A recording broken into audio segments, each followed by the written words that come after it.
ഇന്ന് പറമ്പിക്കുളത്ത് നമ്മുടെ second day ആണ്. ഇന്നലെ കിട്ടിയ ലെപ്പേർഡ് സൈറ്റിങ്ങിന് ശേഷം എൻ്റെ എനർജി ലെവൽ ഇതുവരെ താഴേക്ക് പോയിട്ടില്ല. ഇന്ന് രാവിലെ അതേ എക്സൈറ്റ്മെന്റോട് കൂടിയാണ് ഞാൻ ഇറങ്ങിയിരിക്കുന്നത്. രാവിലെ ഇഷ്ടം പോലെ ബേർഡ്സ് ഉണ്ട്. ആനപ്പാടിയിൽ നിന്ന് ബ്രേക്ക്ഫാസ്റ്റ് ഒക്കെ കഴിച്ച് പുറത്തേക്ക് ഇറങ്ങിയപ്പോൾ കണ്ട കാഴ്ചയാണ്. നമ്മുടെ കാട്ടിലെ നല്ലൊരു സിംഗറാണ് ഈ ഇരിക്കുന്നത്, മലബാർ വിസ്ലിംഗ് ത്രഷ്. നമ്മൾ അതിരാവിലെയൊക്കെ കാട്ടിൽ കയറുമ്പോൾ ഒരു ചൂളം വിളി കേൾക്കാറില്ലേ? ഈ ചൂളക്കാക്കയാണ് ആ സൗണ്ട് ഉണ്ടാക്കാറ്. ഇന്ത്യയിലെ പശ്ചിമഘട്ടത്തിൽ മാത്രമേ ഈ ചൂളക്കാക്കയെ കാണാൻ കഴിയൂ. ഇതിന്റെ ആ ഒരു ഷൈനിങ് ബ്ലൂ കളർ കാണാൻ നല്ല രസമില്ലേ? ബേർഡ്സിന്റെ ആക്ടിവിറ്റി നല്ലപോലെ ഉണ്ടെന്ന് പറഞ്ഞല്ലോ. പക്ഷെ ഇപ്പം തീറ്റ തേടി പോകേണ്ട സമയമായതുകൊണ്ട് ആരും തന്നെ അങ്ങനെ ഇരുന്ന് തരുന്നില്ല. ആ വിഷ്ലിംഗ് ത്രഷിന്റെ അടുത്തായിട്ട് തന്നെ കുറച്ച് അരിപ്രാവും ഉണ്ടായിരുന്നു.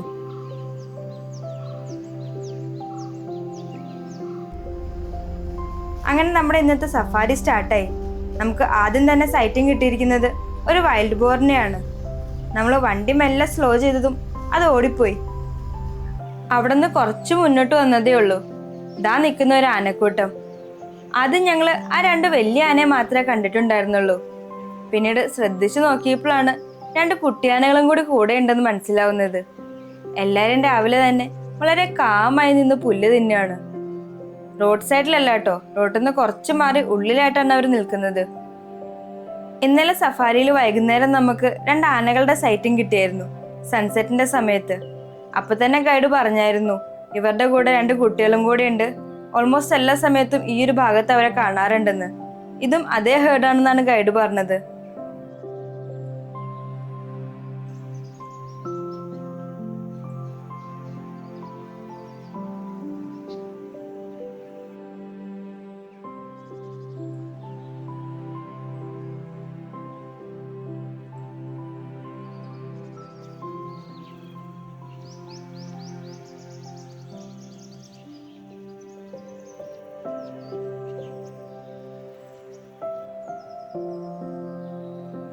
എന്താ ആനയുടെ വരവെന്നൊന്ന് നോക്കിയേ. ആ ആന വന്നതിന്റെ പിന്നാലെയായിട്ട് ബാക്കി ആനകളും പെട്ടെന്ന് തന്നെ നടന്നു വരുന്നുണ്ടായിരുന്നു.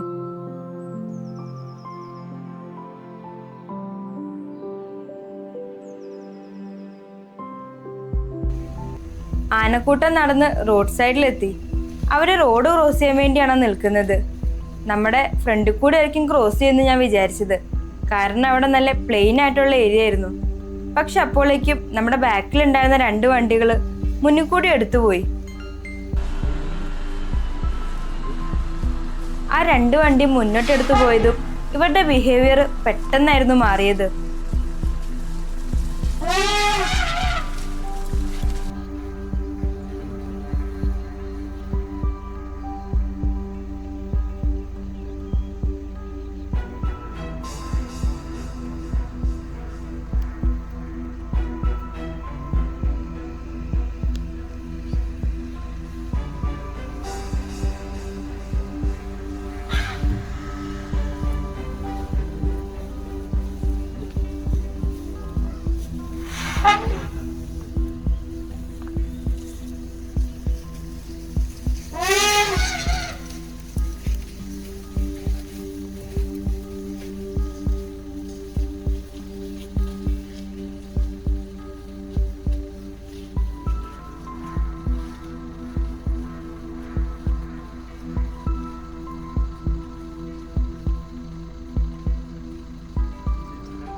റോഡ് ക്രോസ് ചെയ്ത് കഴിഞ്ഞതും എല്ലാവരും മെല്ലെ നടന്ന് കാടിന്റെ ഉള്ളിലേക്ക് തന്നെ കയറിപ്പോയി.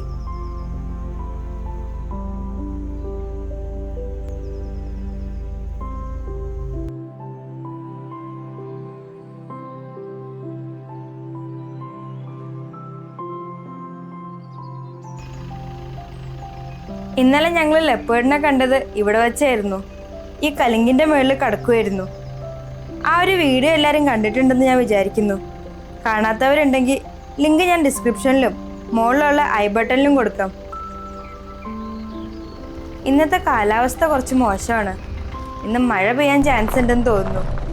ഞങ്ങൾ രാവിലെ ഇറങ്ങിയപ്പം ആകെ മൂടിക്കെട്ടി നിൽക്കുമായിരുന്നു.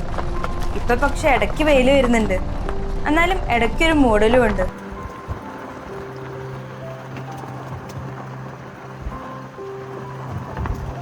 ഇത് തൂണക്കടവ് ഡാമിലെ വെള്ളമാണ്. എന്താ ഈ സ്ഥലത്തിന്റെ ഭംഗിയെന്നൊന്ന് നോക്കിയേ. ഇപ്പം വെള്ളമൊന്നും അങ്ങനെ ഇറങ്ങിയിട്ടില്ല. ഒരു മാർച്ച് ലാസ്റ്റ് ഏപ്രിലൊക്കെ ആവുന്നതോടുകൂടി വെള്ളം നന്നായിട്ട് ഇറങ്ങും. അപ്പം നമുക്ക് ഇവിടെ തന്നെ നല്ല രീതിക്ക് സൈറ്റിംഗ് കിട്ടാനുള്ള ചാൻസ് ഉണ്ട്.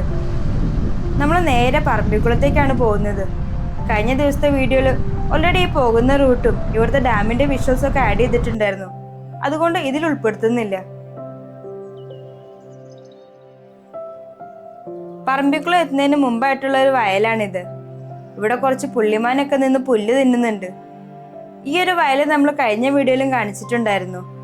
അപ്പോഴും ഇവിടെ പുള്ളിമാനുകൾ ഉണ്ടായിരുന്നു.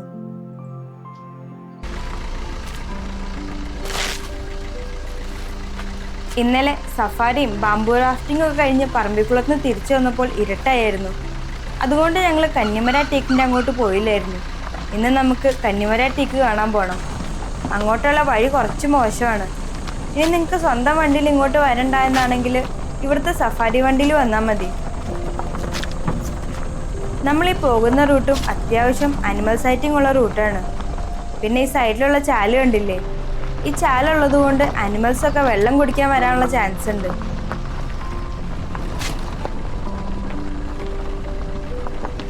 ഈ റൂട്ട് നിങ്ങൾ കുറച്ച് ശ്രദ്ധിച്ച് വേണം ഡ്രൈവ് ചെയ്യാൻ. ഇപ്രാവശ്യം ഞങ്ങൾക്ക് ഇവിടെ സൈറ്റിംഗ് ഒന്നും കിട്ടിയില്ല. പക്ഷെ ഇതിന് മുമ്പൊക്കെ ഇവിടെ വന്നപ്പം ആനയും കാട്ടുപോത്തിനൊക്കെ കണ്ടിട്ടുണ്ടായിരുന്നു.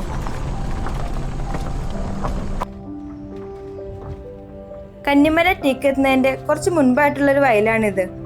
ഇവിടെ മിക്കപ്പോഴും എന്തെങ്കിലുമൊക്കെ ആനിമൽസിനെ കാണാറുണ്ട്. ഞങ്ങൾ അങ്ങനെ താഴെ നോക്കി പോകുമ്പോഴാണ് മുകളിൽ ഒരാൾ ഇരിക്കുന്നത് കണ്ടത്. ഒരു സർപ്പന്റ് ഈഗിളാണ്, ചുട്ടിപ്പരുന്ത്.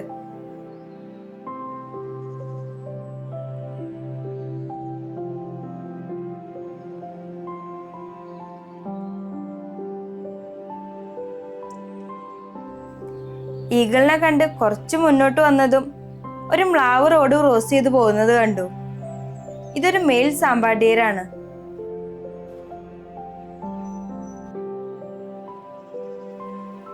അവിടെ നിന്ന് കുറച്ച് മുന്നോട്ട് വന്നതും വീണ്ടും ഒരു മ്ലാവിനെ കണ്ടു.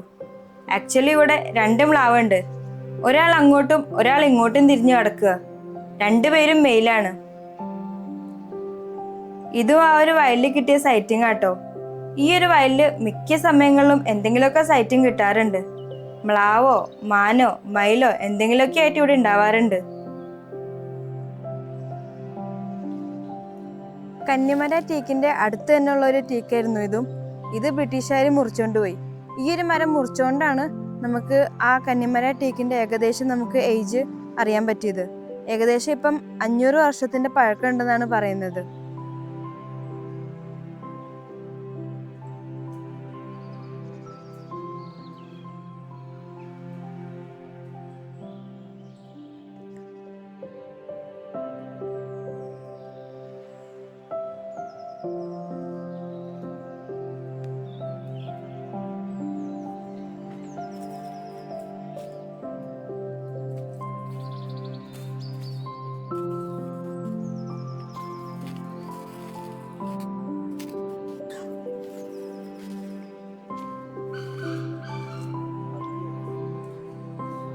അഞ്ഞൂറ് വർഷം പഴക്കമുള്ള ഒരു മരം.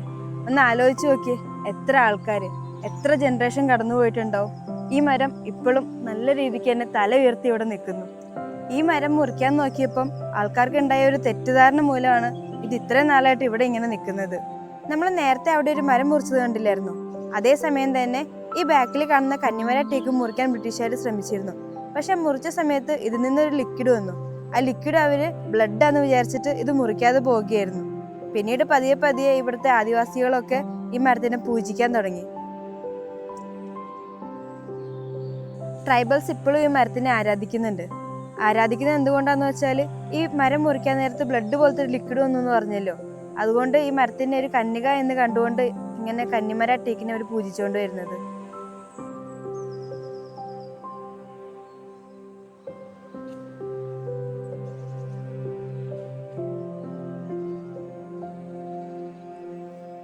ഈ മരത്തിന്റെ ബാക്കിലായിട്ടൊരു കനാലുണ്ട്.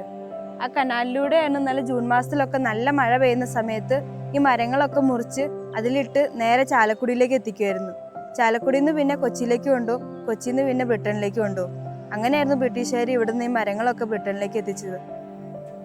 അതുകൂടാതെ വെള്ളം കുറയുന്ന സമയത്ത് ഇവിടെ നിന്ന് തേക്കും മറ്റു തടികളും കൊണ്ടുപോകാനായിട്ട് ബ്രിട്ടീഷുകാർ ഇവിടെ ഒരു ട്രാംവേ പണിതിട്ടുണ്ടായിരുന്നു, കൊച്ചിൻ സ്റ്റേറ്റ് ഫോറസ്റ്റ് ട്രാംവേ. അത് പറമ്പിക്കുളത്ത് നിന്ന് ചാലക്കുടി വരെ കണക്റ്റഡ് ആയിരുന്നു. ഏകദേശം 83 കിലോമീറ്ററോളം ഉണ്ടായിരുന്നു.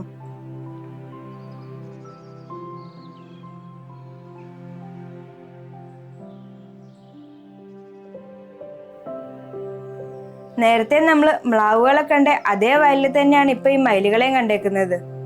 ഒരാൾ അതില് പീലിയൊക്കെ ഉയർത്തി നല്ല ഭംഗിയായി നിൽക്കുന്നുണ്ടായിരുന്നു.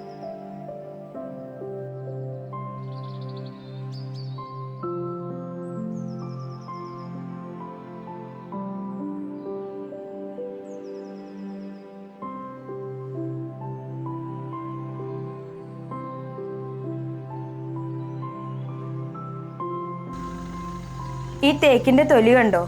ഇത് ആന നിന്നിട്ട് പോയതിന്റെ ബാക്കിയാണ്. ഇവിടെ നമുക്ക് ഇഷ്ടം പോലെ തേക്ക് മരങ്ങളിൽ ഇങ്ങനെ കാണാം.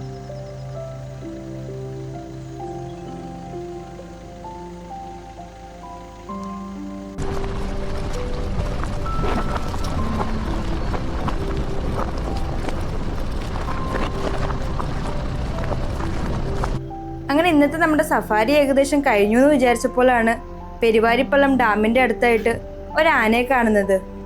ഇതൊരു മോഴയാനയാണ്. ഈ മോഴയാനെ മഖന എന്നും പറയാറുണ്ട്. ഇത് ശരിക്കും മെയിൽ എലിഫന്റ് തന്നെയാണ്, ബട്ട് വിത്തൗട്ട് ടസ്ക്, കൊമ്പില്ലാത്ത ആണാന. അതല്ലാതെ അങ്ങനെ വേറെ വ്യത്യാസമൊന്നുമില്ല.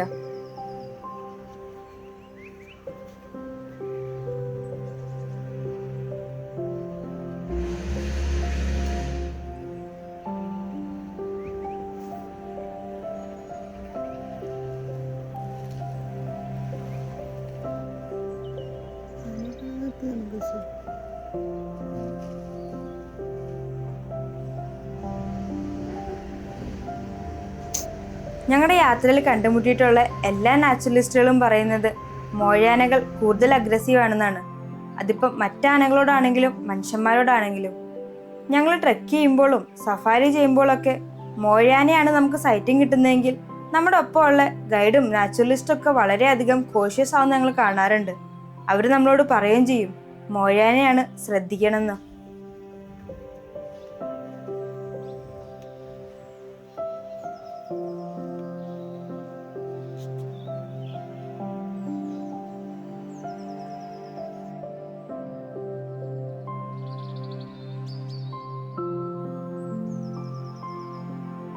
ഈ ഒരു മോഴാനേന്റെ ഒപ്പം ഒരു കൊമ്പനും കൂടി എപ്പോഴും ഉണ്ടാവാറുണ്ടെന്ന് ഗൈഡ് പറഞ്ഞു.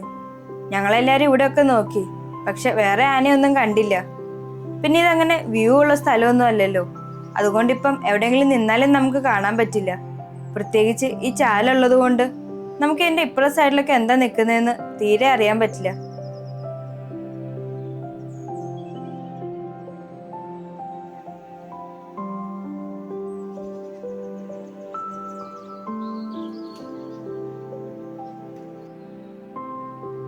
ഈ ഒരു ടൈമിലാണ് നിങ്ങൾ പറമ്പിക്കുളം വരുന്നതെങ്കിൽ ആനകളെ കാണാനുള്ള ചാൻസ് കൂടുതലാണ്. കാരണം ഈ മുളങ്കൂട്ടങ്ങളൊക്കെ പൂത്ത് നിൽക്കുന്നത് കണ്ടോ? ആനകൾക്ക് മുളയേരി ഇഷ്ടമാണ്. അതുകൊണ്ട് ഇത് തിന്നാനായിട്ട് ഈ മുളങ്കൂട്ടത്തിന്റെ ഒക്കെ അടുത്ത് അവരുണ്ടാവാറുണ്ട്.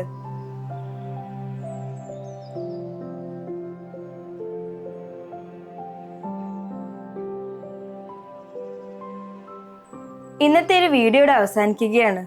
വീഡിയോ നിങ്ങൾക്ക് എല്ലാവർക്കും ഇഷ്ടപ്പെട്ടു എന്ന് വിചാരിക്കുന്നു. പുതിയൊരു വീഡിയോയുമായി വീണ്ടും കാണാം. Thanks for watching.